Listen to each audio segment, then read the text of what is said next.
नमस्कार मित्रांनो, जर तुमच्यावर किंवा तुमच्या कुटुंबातील कोणावरही बँकेचं पीक कर्ज असेल आणि जुन्या थकीत कर्जामुळे तुम्हाला नवीन पीक कर्ज मिळवायला अडचण येत असेल, तर आता अजिबात काळजी करू नका. कारण आपल्या महाराष्ट्र राज्य सरकारने बळीराजाला कर्जबाजारीपणातून कायमचं बाहेर काढण्यासाठी एक अतिशय मोठी आणि महत्वाची घोषणा केली आहे. शेतकऱ्यांसाठी थेट 2 लाख रुपयांपर्यंतची संपूर्ण कर्जमाफी आणि जे शेतकरी नियमित कर्ज फेडतात त्यांच्यासाठी 50,000 रुपयांचे प्रोत्साहनपर अनुदान जाहीर करण्यात आले आहे. या नवीन योजनेचे नाव आहे पुण्यश्लोक अहिल्यादेवी होळकर शेतकरी कर्जमुक्ती योजना 2026. नमस्कार, किरण धनावडे मराठी माहिती या युट्यूब चॅनलवर तुमचे स्वागत आहे. तर मित्रांनो, आजच्या या व्हिडिओमध्ये आपण या पुण्यश्लोक अहिल्यादेवी होळकर शेतकरी कर्जमुक्ती योजनेबद्दल अगदी साध्या आणि सोप्या मराठी भाषेत सविस्तर माहिती जाणून घेणार आहोत. आज आपण पाहणार आहोत की या कर्जमाफी योजनेचे नवीन नियम नक्की काय आहेत, तुम्हाला या योजनेचा प्रत्यक्ष लाभ कसा मिळेल, या योजनेसाठी कोण पात्र असेल आणि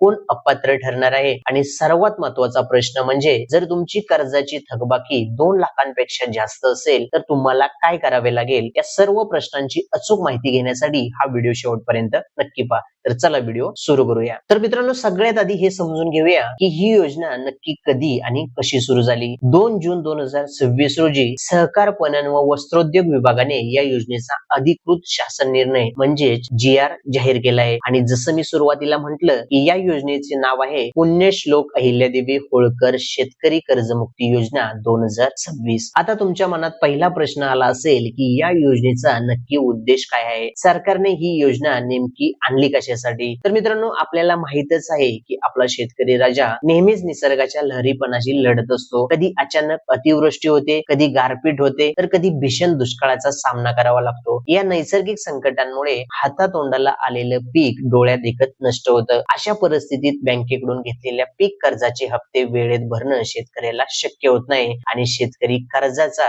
थकबाकीदार बनतो. अशा आर्थिक अडचणीत सापडलेल्या आपल्या शेतकरी बांधवांना कर्जाच्या विळख्यातून कायमचं बाहेर काढणं हाच या योजनेचा मुख्य उद्देश आहे. यासोबतच जे प्रामाणिक शेतकरी अगदी वेळेवर आणि नियमितपणे आपल्या कर्जाची परतफेड करतात त्यांच्या पाठीवर कौतुकाची थाप म्हणून त्यांना आर्थिक बक्षीस म्हणजे प्रोत्साहन देणं हा सुद्धा या योजनेचा एक महत्वाचा भाग आहे. या योजनेसाठी शासनाने एकूण 33,585 कोटी रुपयांची तरतूद केली असून सुमारे 56 लाख शेतकऱ्यांना याचा लाभ मिळणार आहे. आता येऊया सगळ्यात महत्वाच्या आणि तुमच्या आवडीच्या मुद्द्याकडे, तो म्हणजे या योजनेतून आपल्याला नक्की काय आणि किती फायदा मिळणार आहे. तर मित्रांनो, अगदी लक्ष देऊन ऐका. या योजनेच्या माध्यमातून आपल्या शेतकरी बांधवांना प्रामुख्याने 3 मोठे फायदे मिळणार आहेत. पहिला आणि सर्वात मोठा फायदा म्हणजे संपूर्ण कर्जमाफी. मित्रांनो, जर तुमचं बँकेत थकीत पीक कर्ज जास्तीत जास्त 2 लाख रुपयांपर्यंत असेल तर मुद्दल आणि व्याजासह तुमचं संपूर्ण 2 लाख रुपयांपर्यंतचं कर्ज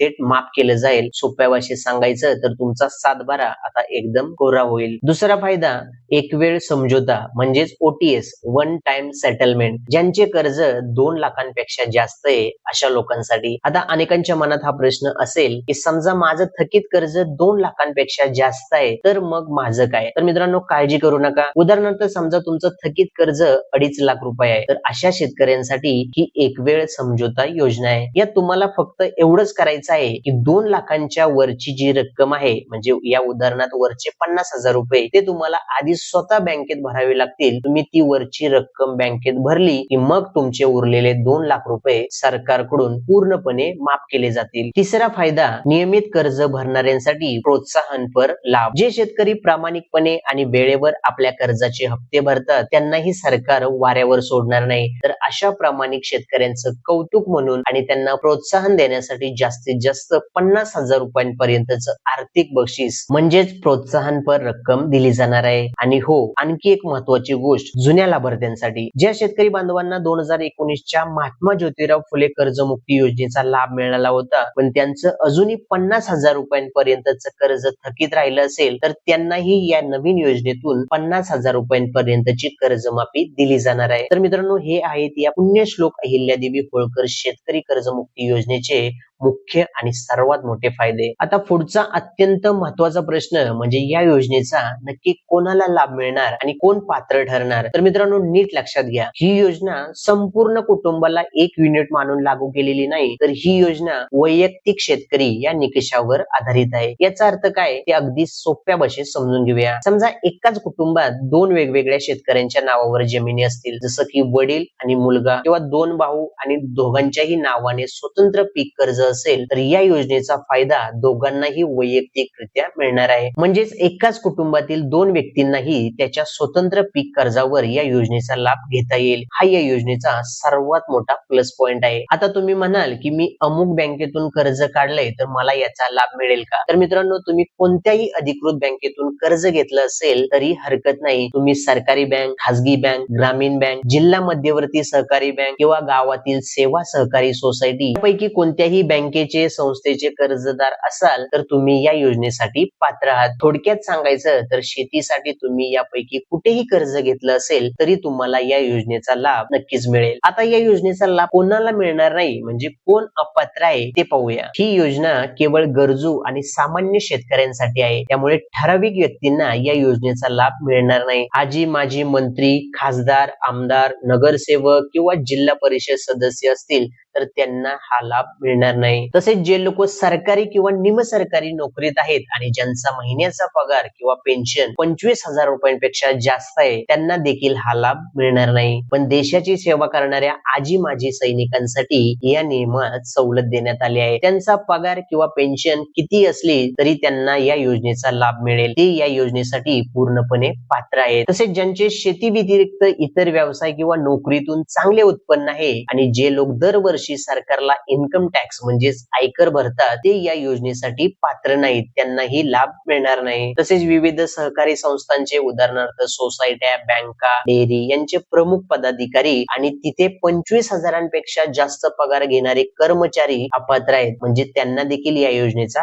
लाभ मिळणार नाही. तसेच जे कामगार फक्त ऊसाचा गळीत हंगाम चालू असताना साखर कारखान्यात काम करतात त्यांना यातून वगळण्यात आलेले नाही, म्हणजेच हे हंगामी कामगार या योजनेसाठी 100% पात्र आहेत आणि त्यांना या योजनेचा पूर्ण लाभ मिळेल. थोडक्यात सांगायचं तर ज्या व्यक्तींची आर्थिक स्थिती सक्षम आहे, जसे की मोठ्या पदावर कार्यरत असलेले लोक, चांगल्या पगाराची नोकरी करणारे कर्मचारी किंवा नियमितपणे आयकर म्हणजे इन्कम टॅक्स भरणारे नागरिक, अशा व्यक्तींना या योजनेच्या लाभातून बाहेर ठेवण्यात आले आहे. मात्र ज्यांच्या कामाचे स्वरूप आणि देशाप्रती असलेले योगदान महत्वाचे आहे अशा सैनिक बांधवांना आणि साखर कारखान्यातील हंगामी कामगारांना या योजनेत विशेषतः सामावून घेतले आहे, जेणेकरून त्यांच्यावर कोणताही अन्याय होऊ नये आणि त्यांना या योजनेचा पूर्ण लाभ घेता येईल. आता या योजनेचा फायदा घेण्यासाठी कागदपत्रांचा विचार केला तर GR नुसार तुम्हाला कागदपत्रांचा मोठा गठ्ठा गोळा करण्याची अजिबात गरज नाही. शासनाने फक्त दोन सर्वात महत्वाच्या आणि सक्तीच्या अटी ठेवल्या आहेत. पहिली अट म्हणजे आधार प्रमाणीकरण म्हणजे आधार ऑथेंटिकेशन, ही सर्वात महत्वाची अट आहे. म्हणजे तुमचे आधार कार्ड तुमच्या बँक खात्याशी लिंक म्हणजे जोडलेले असणे अत्यंत आवश्यक आहे. यामुळे तुमची ओळख पटणे सोपे होते आणि सरकारी मदत थेट तुमच्या बँक खात्यात जमा करणे शक्य होते. दुसरी अट ॲग्रीस्टेक वर नोंदणी. महाराष्ट्र शासनाने शेतकऱ्यांची सर्व माहिती जसे की सातबारा आणि पीक पाणी एकाच डिजिटल ठिकाणी उपलब्ध व्हावी यासाठी ॲग्रीस्टेक ही नवीन प्रणाली सुरू केली आहे. या योजनेचा लाभ घेण्यासाठी ॲग्रीस्टेक पोर्टलवर तुमची नोंदणी करणे सक्तीचे आहे. या दोन गोष्टी पूर्ण असल्याशिवाय या योजनेचा तुम्हाला लाभ मिळणार नाही. तसेच या योजनेअंतर्गत कर्जमाफी मिळवण्यासाठी शासनाने काही महत्वाच्या तारखा ठरवून दिल्या आहेत, त्या नीट लिहून ठेवा किंवा लक्षात ठेवा. कर्ज घेण्याचा कालावधी. तुम्ही शेतीतील घेतलेले पीक कर्ज 1 एप्रिल 2019 ते 31 मार्च 2025 या दरम्यानच्या काळात बँकेतून घेतलेले असावे. कर्ज थकीत असण्याचा निकष. तुमचे हे कर्ज 30 सप्टेंबर 2025 रोजी बँकेत थकीत असणे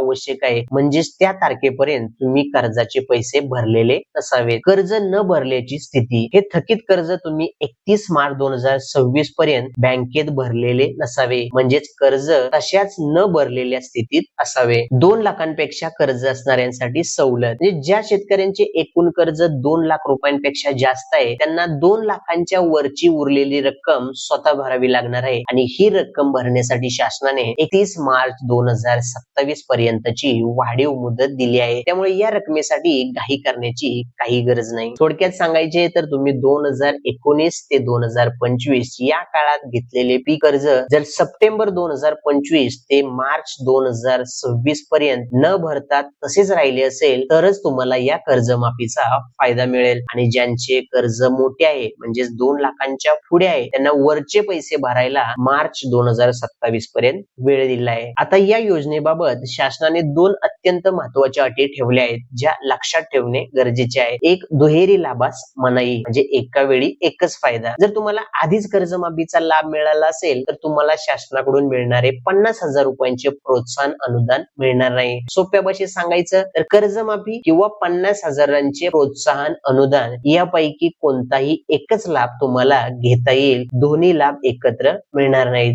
2, 50,000 रुपये प्रोत्साहन अनुदान मिळण्याची महत्वाची अट. जे शेतकरी नियमितपणे आपले कर्ज फेडतात त्यांना 50,000 रुपयांचे प्रोत्साहन अनुदान मिळवण्यासाठी एक अट ठेवली आहे. वर्ष 2022-23, वर्ष 2023-24 आणि वर्ष 2024-25 या 3 वर्षांपैकी कोणत्याही 2 वर्षात तुम्ही तुमचे बँकेचे पीक कर्ज 30 जूनच्या आत पूर्णपणे भरलेले असावे, म्हणजेच तुमचे खाते कर्जमुक्त म्हणजेच नील केलेले असावे. थोडक्यात सांगायचं तर थकीत कर्जदार म्हणजे ज्यांचे कर्ज थकीत आहे त्यांना कर्जमाफीचा फायदा मिळेल पण 50,000चे प्रोत्साहन अनुदान मिळणार नाही. त्यानंतर 2, नियमित कर्जदार ज्यांनी मागील 3 वर्षापैकी किमान 2 वर्ष 30 जूनच्या आत आपली कर्ज प्रामाणिकपणे पूर्ण फेडली आहे त्यांनाच 50,000 रुपयांचा प्रोत्साहन लाभ मिळेल. तर मित्रांनो, अशा प्रकारे ही पुण्यश्लोक अहिल्यादेवी होळकर शेतकरी कर्जमुक्ती योजना 2026 आपल्या शेतकऱ्यांसाठी एक मोठा आधार ठरणार आहे. तुमच्या या योजनेबद्दल काही प्रश्न असतील, शंका असतील तर मला खाली कमेंट मध्ये नक्की विचारा, मी नक्की उत्तर देईन. आणि ही माहिती महत्त्वाची वाटली असेल, व्हिडिओ आवडला असेल तर व्हिडिओला लाईक करा. आपल्या सर्व शेतकरी मित्रांच्या व्हॉट्सअप ग्रुपवर हा व्हिडिओ जास्तीत जास्त शेअर करा.